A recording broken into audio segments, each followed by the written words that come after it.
is Smoking Dave, and you're listening to a man who is still giving you a chance to win a limited edition pack of Marshawn Lynch Skittles. It's the Kevin Friedman Show.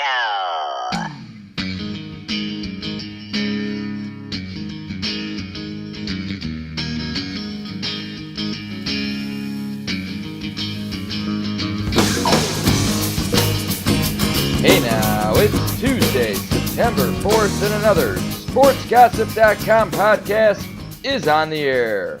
I'm your host, Kevin Friedman, along with my announcer, Smoking Dave, and together we will bring you 10 of the hottest stories off the SportsGossip.com website. Dave, start us off with story number 1. The Bears make Khalil Mack the highest paid defensive player in NFL history. Well, the Bears traded 2 first-round picks to the Oakland Raiders for 27-year-old Khalil Mack, who was the 2016 Defensive Player of the Year. After the trade was finalized, the Bears made Mack the highest paid defender in NFL history with a 6-year, $141 million deal. With this move, Bears GM Ryan Pace is obviously sending a message to his team and the fan base that he thinks this team is ready to win now. And in my opinion, this really puts the pressure on second-year quarterback Mitch Trubisky, as he's got one of the best running back tandems in the league, a bunch of new quality wide receivers to throw to, and now with the addition of Mack, arguably one of the best defenses in the NFL. His first big test will come this Sunday in Green Bay as the Bears take on their rivals, the Packers. Dave, what's next? Jon Gruden explains the Khalil Mack trade to the Bears. Well, after the trade, Oakland Raiders head coach Jon Gruden acknowledged Sunday night that Khalil Mack's contract demands were simply too large for the team's comfort, and the trade offer from the Bears was too enticing to pass up. Now, if you ask me, I think Gruden's lying through his teeth. There's no way he wanted to trade a 27-year-old who hasn't missed a game in 4 seasons and is clearly one of the best defensive players in the league. And the only reason he traded him is because Mack forced his hand. So he's obviously just doing some damage control and trying to convince the fan base that they like this trade, when I guarantee behind closed doors, they wish they still had Mack. Now, Dave, what's next? The Khalil Mack trade was so bad, Madden 19 declines it. Well, Raiders GM Reggie McKenzie obviously doesn't play much Madden, because if you try to make this trade through the video game system, you get a message that says the Raiders have no interest in this trade, make a better offer. And while I highly doubt it factored in the contract situation, it's pretty clear to everyone except Jon Gruden and the Raiders organization that the Bears are getting the better end of this deal. Now, Dave, what's next? The Eagles make it official. Nick Foles will start the opener. In case you weren't aware, the NFL season kicks off on Thursday, and the Super Bowl champ Philadelphia Eagles will be taking on the Atlanta Falcons in Philly. But starting quarterback Carson Wentz will not be playing in that game, as Nick Foles was named the starter for the opener, with Wentz still not cleared for contact. Now, Foles obviously filled in fantastic fashion last year when Wentz went down, but if you ask me if I could think he could do it again, my answer would be no. I'm predicting Atlanta wins this game 27-13. Nick Foles will struggle, and despite the fact that he won him a Super Bowl last year, I guarantee Eagles fans will be chomping at the bit to get Carson Wentz back for Week 2. Now, Dave, what's next? Exclusive SportsGossip.com limited edition Marshawn Lynch Skittles giveaway.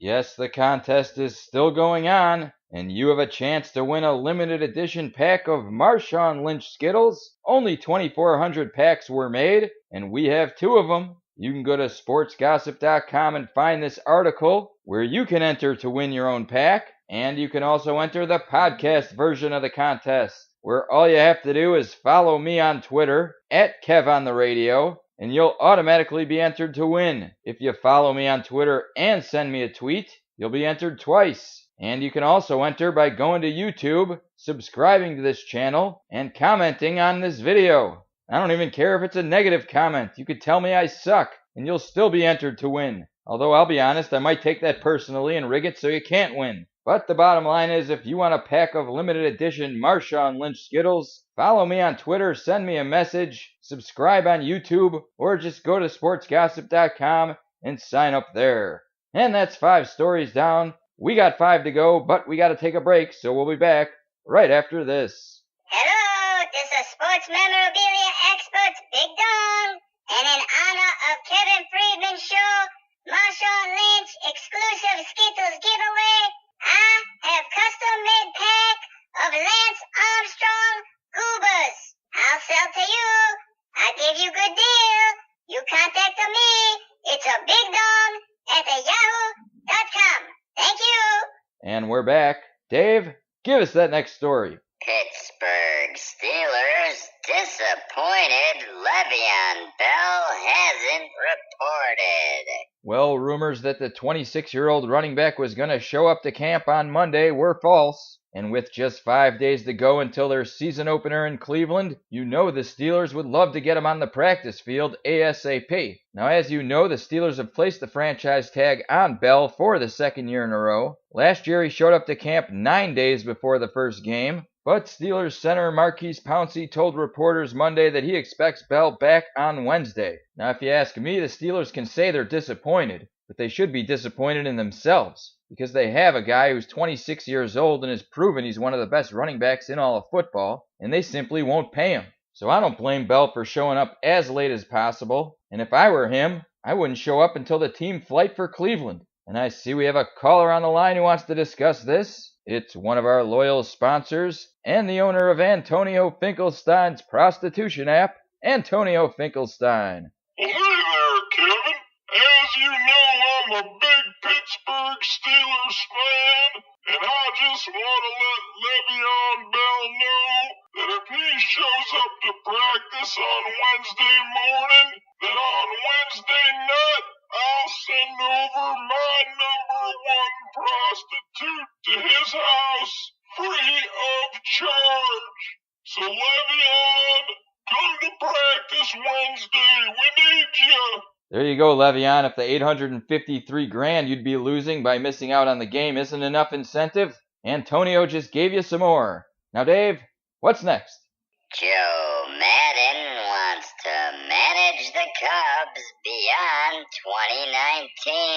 2019. The Cubs manager was surprised by a report that his job status was, quote, tenuous if he didn't get the Cubs deep into the postseason this year. He went on to say he would like to return to the Cubs when his contract expires in 2019. Now, if you ask me, this report is a bunch of nonsense. And I don't know what reporter came up with this, but I'm guessing he heard this rumor in his mom's basement, because it's absolutely ridiculous. As a Cub fan, I'm ready to give Joe Madden a lifetime contract just for winning us a World Series in 2016. I mean, I'll be honest, I never thought the Cubs were going to win a World Series in my lifetime. And they did it. So that alone justifies a lifetime contract for Joe Madden. Not to mention the fact that he's a great manager, players love him, and any Cub fan who wants him gone is a total idiot. Now, as far as the Cubs on the field, they just got Chris Bryant back, and Joe Madden's going to have a tough time filling out his lineup card on a daily basis because he has a lot of talent to work with. Yesterday, he played Daniel Murphy at second, Javi Baez at third, and Addison Russell at short, while putting Bryant in right. And when Addison Russell is fully healthy, I'm hoping he goes with that lineup in the playoffs, because I've said it before, Addison Russell is so good defensively that he needs to be on the field. And while that does only leave 2 outfield spots for guys like Hayward, Almora, Zobrist, and Schwarber, I think the Cubs' best option is to rotate those 4 guys in the 2 outfield spots remaining. And that way you keep Addison Russell on the field.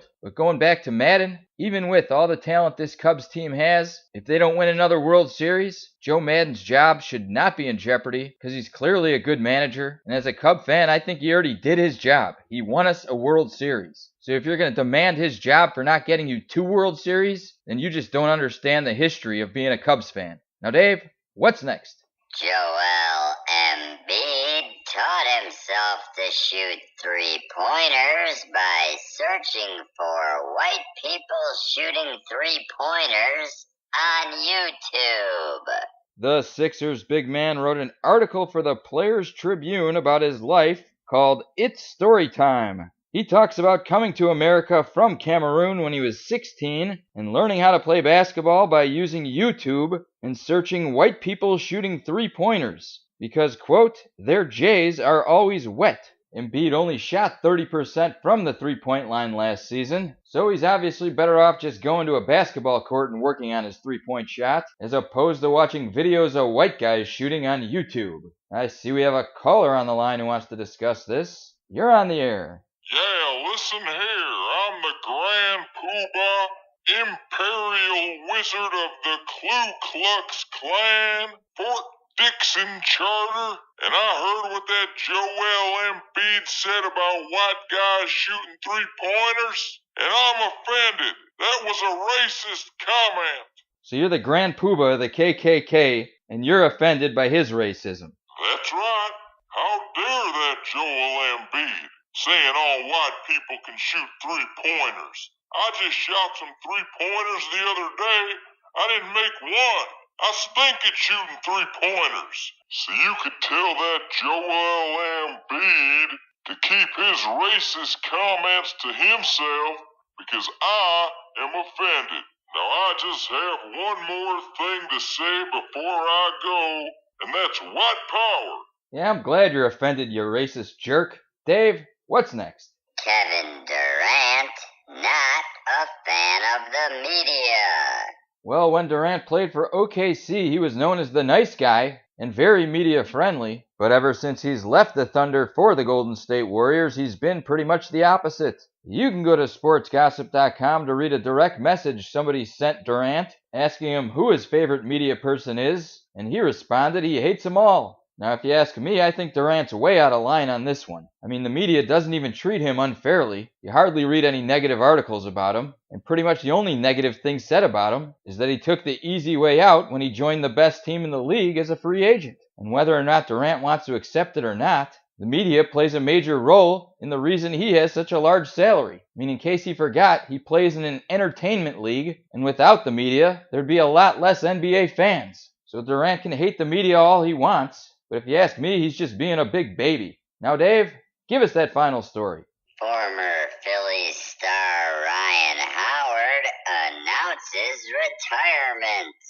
Well, I'll be honest, I already thought this guy retired about 3 years ago, but today he made it official in a letter to the Players Tribune, where the 38-year-old who hasn't played since 2016 officially called it quits. He finished his career with a .258 average, 382 career home runs, and over 1,000 RBIs in 13 seasons with the Phillies. He led the majors in homers twice and was a dominant player from 2006 to 2011. But after injuring his Achilles, he never came close to putting up similar numbers, despite getting a huge contract. But at least he can take solace in the fact that he turned out better than his fellow spokesman, Jared from Subway.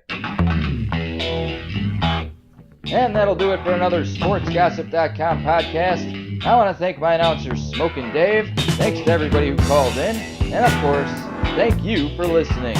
As always, for these stories and much, much more, you can go to our website at SportsGossip.com. Our next podcast is Friday. And until then, we'll see you next time.